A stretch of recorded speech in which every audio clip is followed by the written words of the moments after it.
வேண்டாம் நல்ல மனம் உண்டாம் மாமலர நோக்குண்டாம் துப்பார் திருமேனி தும்பிக்கையான் பாதம் தப்பாமல் சார்வார் தமக்கு. இப்போ நம்ம இந்த வீடியோவில் பார்க்கக்கூடிய தலைப்பு குரு பெயர்ச்சி 2026. 2ஆம் தேதி ஜூன் மாதம் 2026 அன்று நிகழக்கூடிய குரு பெயர்ச்சியானது மிதுன ராசியிலேருந்து கடகராசிக்கு குருபவன் பெயர்ச்சியாகி போகிறாங்க. அந்த கடகராசி அப்படிங்கிறது குருபவனுக்கு உச்ச வீடு. ஸோ அந்த உச்ச வீட்டுக்கு குருபவன் போகும்போது தன்னுடைய முழு வீச்சில் நன்மைகளை அனைத்து ராசிகளுக்குமே கொடுப்பார். அதில் குறிப்பிட்டு சொல்லணும் அப்படின்னா ரிஷபம், மிதுனம், கடகம், சிம்மம், துலாம், தனுசு, கும்பம், மீனம் இந்த 8 ராசிகளுக்கும் முழுமையான நற்பலன்களை அதிகப்படியாக கொடுத்துட்டு மற்ற ராசிகளை 4 ராசிகளை தீமைகளை கொடுக்க போகிறது இல்லை. ஆனால் இந்த ராசிகளுக்கு கொடுக்கக்கூடிய முழு சுப பலன்களை அவங்களுக்கு கொடுக்கறதுல கொஞ்சம் தாமதப்படும், அவ்வளோதான். குரு பகவான் இயற்கை முழு சுப கிரகம் அப்படின்னு பேர்.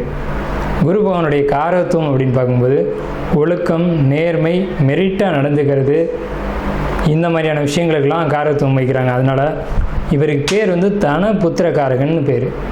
குரு அப்படின்னாலே ஒருத்தருக்கு வழிகாட்டுறவர் அப்படின்னு பேர். ஸோ இந்த அடிப்படையில் குருபகவானுடைய பெயர்ச்சி அப்படிங்கிறது இந்த 12 ராசிகளுக்கும் முழு சுபத்தன்மைகளை இருந்தாலும் மேலே சொன்ன 8 ராசிகளுக்கு அதிகப்படியான நன்மைகள் நடக்க இருக்குங்க. இந்த மீதி உள்ள 4 ராசிகளும் பரிகார ராசிகளை இங்கே எடுக்க வேண்டியதில்லை, ஏன்னா அதுக்கும் நல்ல பலன்களை தான் கொடுக்க போகிறாங்க.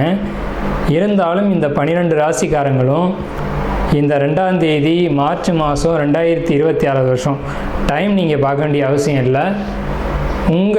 நீங்கள் வசிக்கக்கூடிய இடத்துக்கு பக்கத்தில் இருக்கக்கூடிய சிவாலயத்துக்கு போயிட்டு சிவனுக்கு ஒரு அர்ச்சனை செய்துட்டு வந்தீங்க அப்படின்னா மிகவும் ஒரு சிறப்பான ஒரு விஷயமா இருக்கும். குரு பகவானை வழிபடுறது மூலமாக ஒருத்தருக்கு தனம் கிடைக்கும், கல்வி கிடைக்கும், பொருளாதாரம் கிடைக்கும், சமுதாயம் அந்தஸ்து கிடைக்கும், கௌரவம் கிடைக்கும். நம்ம சொல்கிறோம் இல்லைங்களா, ஒயிட் காலர் ஜாப்னு சொல்கிறோம் இல்லைங்களா, பேங்க்கில் வேலை பார்க்கக்கூடியவங்க, பணத்தை எண்ணக்கூடியவங்க, அழுக்குப்படாமல் வேலை செய்யக்கூடியவங்க, இந்த மாதிரியான விஷயங்களுக்கு காரத்துவம் வைக்கக்கூடியவர் யாருன்னு கேட்டிங்கன்னா குரு பகவான் தான். அதுலேயும் கடகராசியில் குரு வர்றது அப்படிங்கிறது கஜகேசரி யோகம்னு பேர்.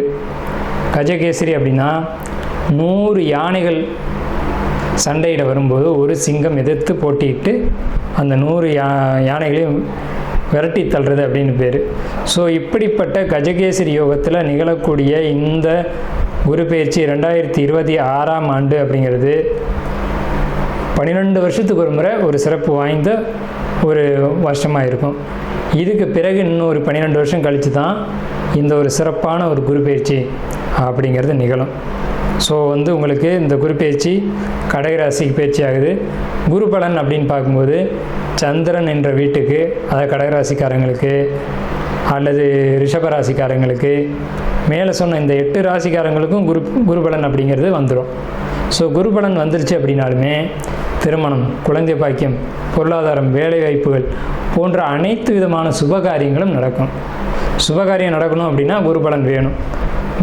சந்திரன் என்ற வீட்டுக்கு குரு வர்றது, அவர் வீட்டுக்கு சந்திரன் என்ற வீட்டுக்கு 2ஆம் வீட்டில் குரு வர்றது, சந்திரன் என்ற வீட்டுக்கு 5ஆம் வீட்டில் குரு வர்றது, சந்திரன் என்ற வீட்டுக்கு 7ஆம் வீட்டில் குரு வர்றது.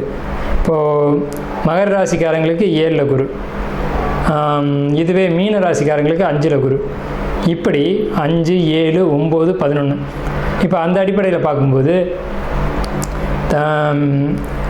மீன ராசிக்காரங்களுக்கு 5ல் குரு, தனுசு ராசிக்காரங்களுக்கு அது விழுகாது.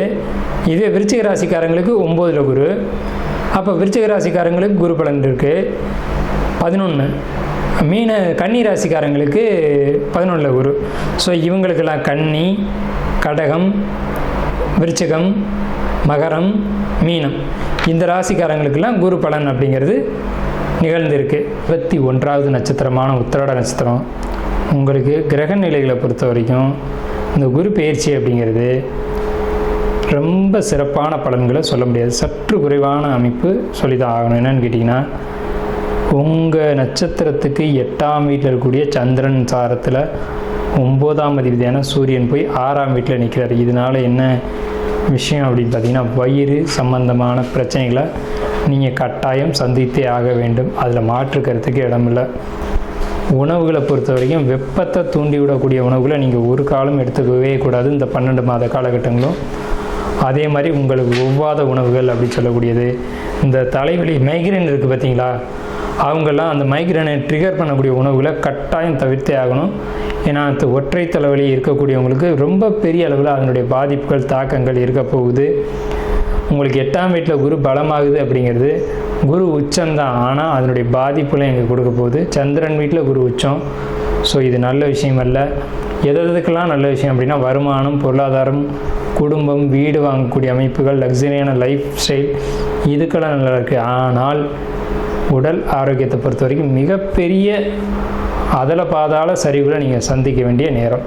ஸோ அதில் ரொம்ப எச்சரிக்கையாக இருங்க. குறிப்பிட்டு சொல்ல போகிறது, ஐடி துறையில் இருக்கக்கூடிய நபர்களாக இருந்துச்சிங்க அப்படின்னா கண் விழிக்கிறது. ஏன்னா சந்திரன் இரவுக்காரகன், இரவில் பணி செய்யக்கூடியவங்களுக்கு தொந்தரவு வரும். சூரியன்றது பகலுக்கு காரகன்.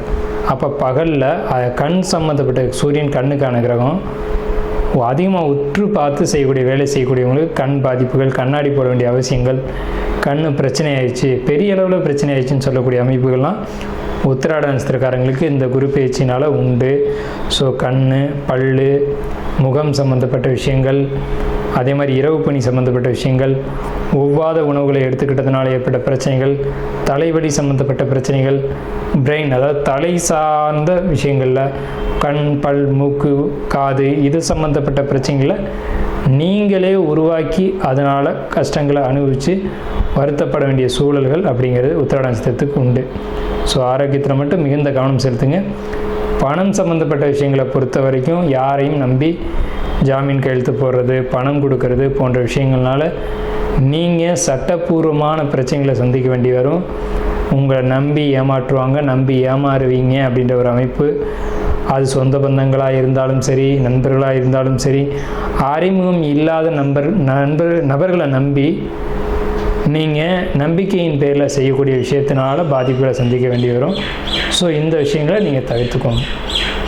ஸோ இதுதான் நம்முடைய ஆலோசனை.